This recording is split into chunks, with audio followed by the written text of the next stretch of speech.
it's so difficult to know whether they're complaining about something real or whether they're just being, you know, NIMBYs or whiners or whatever. Just say what put a retirement home right on the corner of Pike and Broadway where all the clubs let out. Like, they're literally on the same corner as... Hold on, 1 second. I've been down here a million times, man. Pike and Broadway, Pike and Broadway. Filthy intersection, by the way. So there's the building they're referring to right there. Pride Place, this one, and here are clubs and music venues. It's literally, like, the same... So it might have been a slight miscalculation there. And Insomnia Cookies, they're open late. Did the noise cause the triple homicide? Well, yeah. You know, late night Cap Hill's a bit of a pit. I do kind of feel bad for the old people. Which was there first? Well, it doesn't matter which building was there first, right? It's like, if you build a retirement facility here, you will expect older people to move into it. It was bad to put it here. I'm pretty sure the bar has been here longer. Long-standing gay dance club. Yeah, Pride Place was built recently. I saw it go up. Hey, our Queen Kelly. Good. I think I'm actually siding. Okay, I'm willing to hit it, okay? I am a NIMBY when it comes to street takeovers, block parties, and noise. It is insane how little we seem to care about noise pollution in our cities. Like, from motorcyclists and motorists who drive 110 miles per hour or like peel around and do donuts in major intersections to people just fucking screaming nonstop. I just don't accept that this has to be part of the urban fabric. Like, on one hand, it's a rowdy corner and there are always going to be people bumping up here at night. That's fine. That's normal. That's expected. But man, like, it is just antisocial to be doing shit like this at 2 a.m. Like, this is, you just shouldn't, it's like, I'm just not. I am also a NIMBY when it comes to mass shootings. Call me conservative, but I don't want any of that business in my backyard. That's what's happening. I think a place for it should be a thing, but yeah, like, maybe, but at 2 a.m., it doesn't matter where in the city you put it. It's always going to, like, fuck people up. But, like, sure, it's better if you do it in, like, an industrial neighborhood, I guess. There is an expected and reasonable level of nighttime tomfoolery, but sometimes people take it too far. Ordinance for noise in Seattle, they are basically never enforced. I mean, it might vary city to city, but in LA and Seattle, and I've heard in New York, there's basically no limit. Like, you can, the police just don't do it. Why not? I don't know. I don't know. You'd think the police would jump at the opportunity to shut up, like, largely non-white block parties, but they just don't, you know? Nightlife noise, okay? I think, like, it was dumb to put the retirement place next to the busy nightlife corner, but that's not the issue here, okay? These 2 a.m. street takeover block parties are a problem.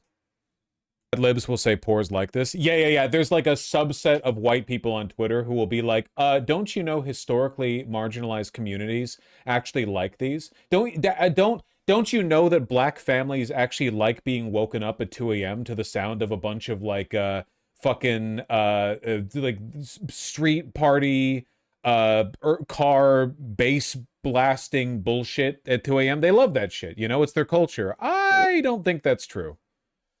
Going to the middle of the downtown area for safety is a joke. Not downtown. Downtown's a different area. If they're block parties, what's the issue? I agree drifting and loud cars are antisocial, but block parties are just parties. I mean, illegal street takeovers where at 2 a.m. you're using your $20,000 car music system to destroy every window in a quarter mile is probably not good. How often is an illegal street takeover happening, though? I mean, it depends, like, in terms of, like, blocking the road, it varies, right? But in terms of, like, unlawful fucking car bass-boosted stereo bullshit, that shit happens reasonably often, depending on the area. It happened pretty often in downtown, in that one big parking lot that's near the pier. Depending on the area, they can happen every weekend. It's just so antisocial, man. See more on this. And now to this, our top story tonight. Sleepless in Seattle, all thanks to a street takeover. Several cars revving up right next to the Space Needle Sunday morning. And that's where we find KARA 7's Eric Thomas. Eric, almost as bad as the noise here, how long it took for Seattle police to get there?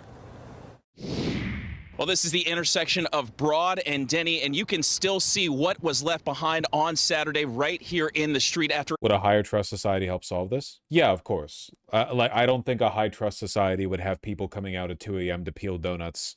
Like, I'm sorry. You all know these people are huge pieces of shit, right?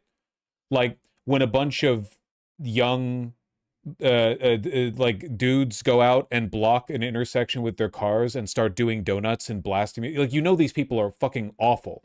Like, they're bad it's horribly antisocial behavior. We don't need to, like, wokeness horseshoe position our way around to defending it, you know what I mean?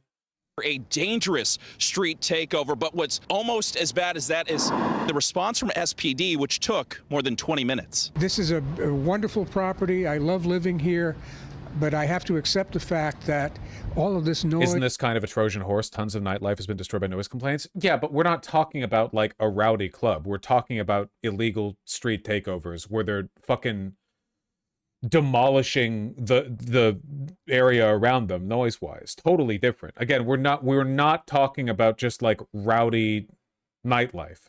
Has got to go, and the police response has got to improve. Chuck Francoeur has called Belltown home for nearly 2 decades, but like many around the area, he's fed up, especially after hearing about another street takeover this past weekend. I say I've been here for 16 years, and I've just seen more and more and more of this, and more difficult timing. Well, I'm defending it. They wouldn't have this if they didn't keep people from congregating in the daytime. You can congregate in the daytime, and they don't want to congregate. They want to take over a intersection and do donuts. What do you mean? What they're only doing this at night because they can't do it at the day? They shouldn't be able to do it at all. Yeah. And at Oberfeld before police eventually broke up the gathering. A lot of people revving their engines, and I had no idea what that. They were literally congregating the clubs beforehand, weren't they?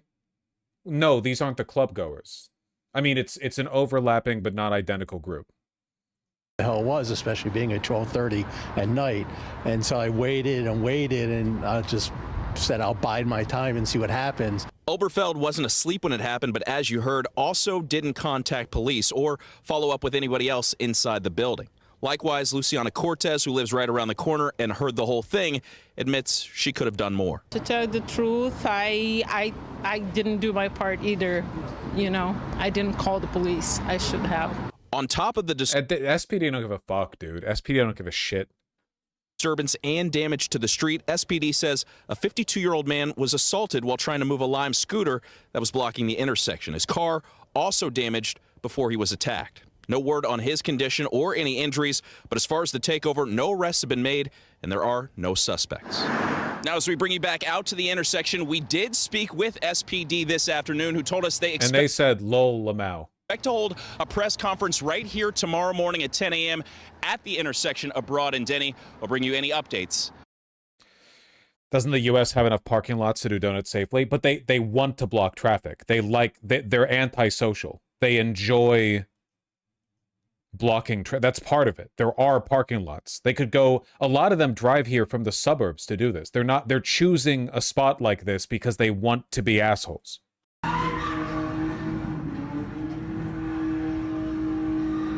Dog, traffic is still running here, man.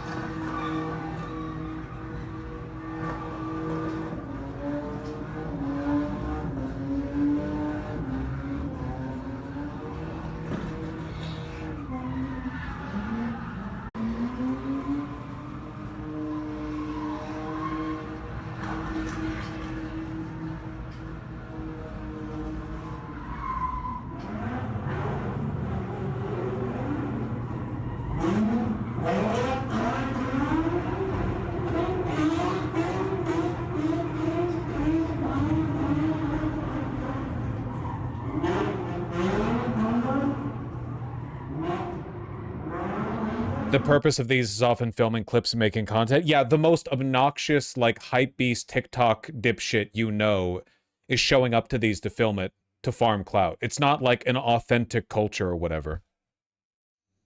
Welcome back, Hellcat guy. God, fuck that guy, man. Fuck that Hellcat guy.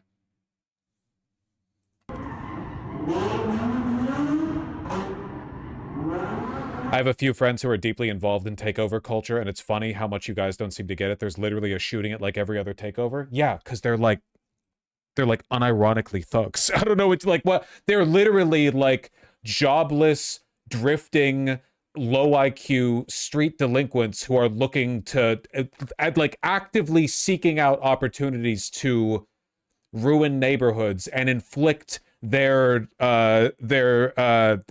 malaise, their fucking you know, what's the term I'm thinking of here? Not misogyny, not misandry, misanthropy on the public.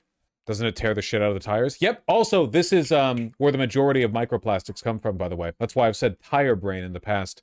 It's not like, I don't know, glitter or whatever. It's the vaporization of the rubber in tires. It's a significant portion of microplastics are the vaporization of rubber in tires.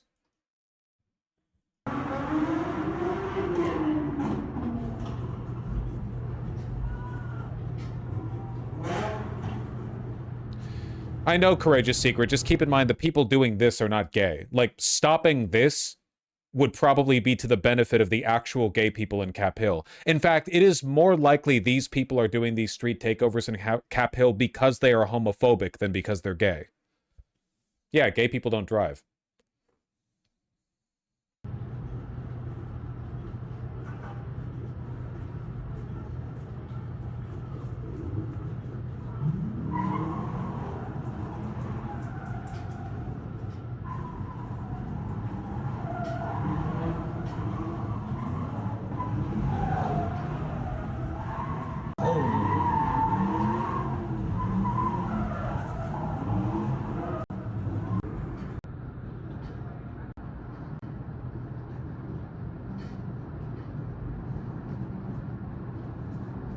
In Atlanta, they used to do takeovers of the gay areas and block shit, and all the gays were pissed every time. Dude, they're literally like hyperchuds. They're straight guys who come down here and they like the idea. They know what they're doing is annoying and disruptive and violent and criminal, and they're doing it deliberately in an area to disrespect the area. They're not doing this shit in their neighborhoods.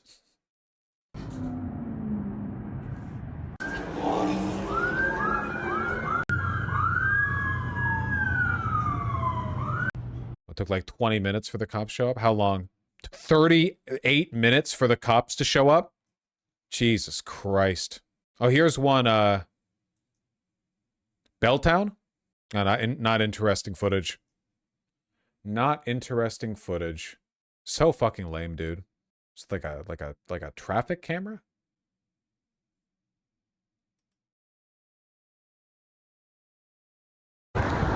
I'm at the intersection where Denny Way meets with Broad, and the tire marks in the street are physical proof of what unfolded here. According to police, it was a street racing event that took place just after midnight Sunday. That's when 911 calls poured in. Racers had taken over. We do have to ban the scooters, yeah. We do have to ban Lime scooters. If you want to ride a scooter around Seattle, buy a fucking scooter. The intersection, deploying scooters and bikes as roadblocks while drivers did donuts, missing bystanders by inches. Before officers could arrive, people in the crowd attacked a 52-year-old man who had tried to move one of the scooters to drive through. They assaulted him and damaged his car. And when officers rolled up, the racers took off. Why can't they do it in a parking lot? Because they are trying to fuck over the community they're in. They're antisocial. They are being evil. City Council member Bob Kettle keeps tabs on incidents like this. He was part of an effort to toughen rules using fines and vehicle impounds to prevent street racing. The legislation was doing some great positive impact, particularly that with the coordination that we do with surrounding jurisdictions. And so we've had a lessening. And obviously things can pop up and again, but we need to ensure that, this isn't the start of a trend.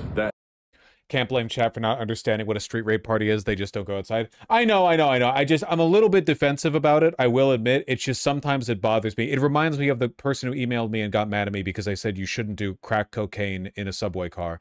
Like, So sometimes leftists will like break their neck reaching out to defend extremely antisocial behavior being committed by like the worst people in society, and I don't understand it at all. Like they will see really bad, just hateful, destructive, pointless behavior, and then they'll either do a weird like reverse racism by saying this is actually black culture and you're being white for opposing it, which for one, it's Seattle, these are mostly white people, and two, what the fuck? What the fuck are you talking about? Or they'll do this like, well, I think we're actually tired of NIMBYs and gentrifiers silencing people. Silence is violence. And it's like the noise in question is being done by chuds from the suburbs who drive in in stolen cars and like menace and threaten people locally. Ay. Some drug addict white people moved into the downstairs unit of the duplex I'm in. Constant loud fighting, dozens of people coming and going at all times. People passed out all over the place. They replaced a really nice Muslim family that gave me food, turning me into a supporter of the Great Replacement. I want more brown Muslims. Yeah, I just want more of a unified front against antisocial behavior, because it's definitely not good that the loudest voices out there to opposing stuff like this are Republicans. Like, you really don't need to be a Republican to hate this, but they're the ones who talk about it. You know, Democrats will often kind of white knuckle it a little bit, you know what I mean? Because of all that disingenuous woke one bullshit. Ban Cheesecake Factory from the city proper. You've got a point. You've got a point.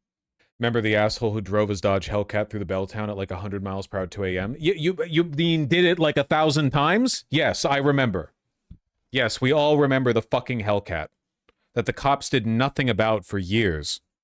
Miles Hudson, a 22-year-old Seattle resident infamous for terrorizing the downtown and Belltown neighborhoods in a highly modified tiger-striped Dodge Charger SRT Hellcat. He gained hundreds of thousands of social media followers by posting videos of himself doing racing, burnouts, and speeding up to 107 miles per hour on city streets. Following extensive legal battles, he was convicted of reckless driving and racing on a public street. He was sentenced to 30 days in jail. This guy was like a non-stop terror campaign on Seattle. Years. $5,000 fine, 30 days in jail. Insane. Was his Hellcat seized? Probably not.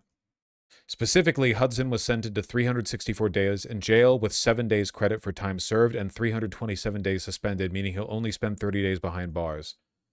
And he's ordered to pay a $5,000 fine, probably a tiny fraction of the money he's made off doing it, and serve 24 hours of community service. 24 hours. They didn't even take his fucking license, I bet. Or like he can get it again in the future.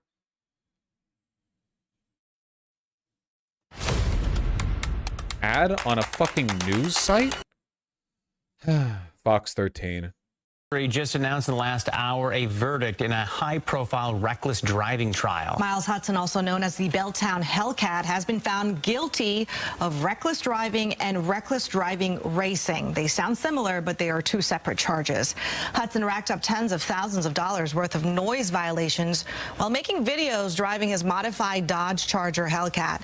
Yesterday, the city called 3 witnesses in an effort to show Hudson was speeding and driving dangerously through Belltown and the streets of downtown Seattle. The jury also had a chance to hear from Hudson himself. Hudson saying that he wasn't racing, but that his actions were about creating Need for Speed content. Y'all saw the final result of, me and the homies. I'm a content creator, bro. I gotta entertain people. You stated that you weren't racing. Sorry, you're going to super hell. That the car did not go 107 miles per hour. Absolutely not. Help me understand your knowledge of how can we see in a video it say that on a speedometer if it really wasn't going on that? What's that process Did it for if the gram. you're aware of how to do that? It's a simple mask. So essentially what you do is you blur out whatever number that is. Like let's say on the speedometer, let's say it's 15. You blur, not blur, but you kind of blend it with like the background, and then you add your mask. It's a dynamic mask, and you can change the numbers. Yeah, okay, it doesn't matter, dog. I don't care if he was going 107 or 106.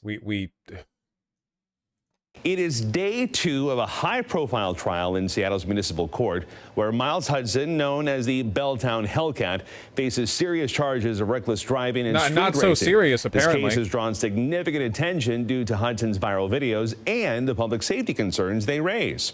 KOMO's Karina Vargas has more on the first day of testimony from Hudson and police. Miles Hudson gained attention for his videos showcasing high-speed maneuvers and loud engine revs in downtown Seattle. Everyone in the city could hear this. Everyone in the city. Everyone in Seattle, like for about a year ongoing, everyone in the city would hear when this motherfucker was filming his content. Hudson appeared in court where he shares a reason for his actions. At first, I wasn't, doing the right things to get money. Started doing content creation. I realized, you can make a living. You can go crazy like that. So I have to entertain people. You all saw the end result of, I would say, like a movie. Prosecutors argue that Hudson's actions endangered public safety and violated city noise ordinances. During testimony, a Seattle police officer testified and identified Hudson as the driver of a Dodge Charger after being pulled over. Body camera video shows Hudson's interaction with police. I guess the city doesn't like me because I'm pretty loud. One of the officers shared what he and Hudson spoke about during that interaction. I was encouraging him to take his car to a racetrack and do, I just don't understand it. You are an SPD officer. You have a brass knuckle tattoo on your forearm. You are a hyperchud. Why didn't you arrest him? Are you trying to fight the stereotype or something? I don't get it. Like, I'm not saying you should have arrested him for racist reasons. I'm saying you should have arrested him because what he was doing was an arrestable offense. Are you trying to, like, overcompensate in the other direction?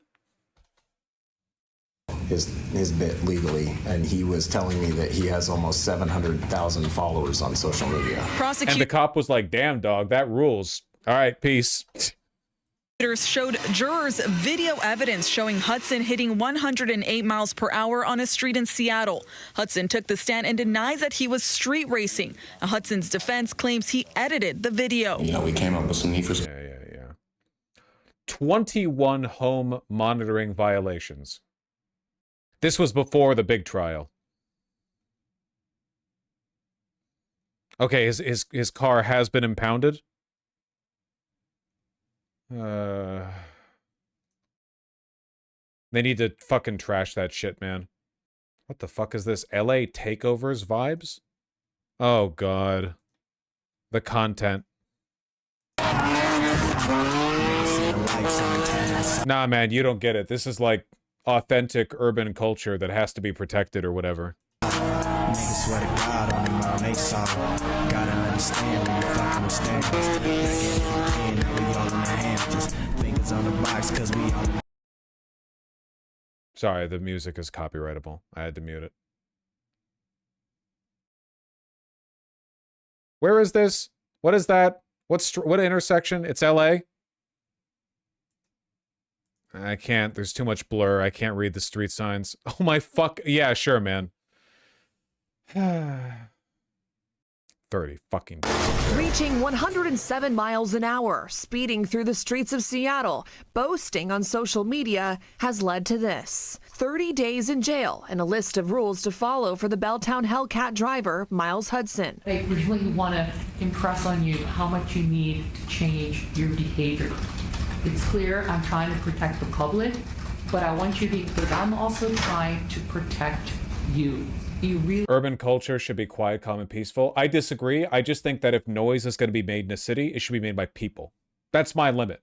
Cities are distinct sociologically because they're a close concentration of people. They are dense. They're unique. They're uniquely dense environments, but they're dense with people. If there's going to be noise in a city, it should be because people are doing stuff. Not a person using a machine that they have kitted out to be as loud as possible, deliberately inconveniencing people at fucking 2 a.m. could have been killed. The judge ordered Hudson can't drive any vehicle for the next 6 months, must complete 24 hours of community service and defensive driving school, among other rules to follow. Miles Hudson, dressed in a suit wearing a face mask, did not make a statement during his sentencing, but referred to his attorney's statement. What we have is 30 days is a fucking joke, man. For this flagrant disregard of the law. 30 days is a fucking joke. I don't get it. 24 hours community service.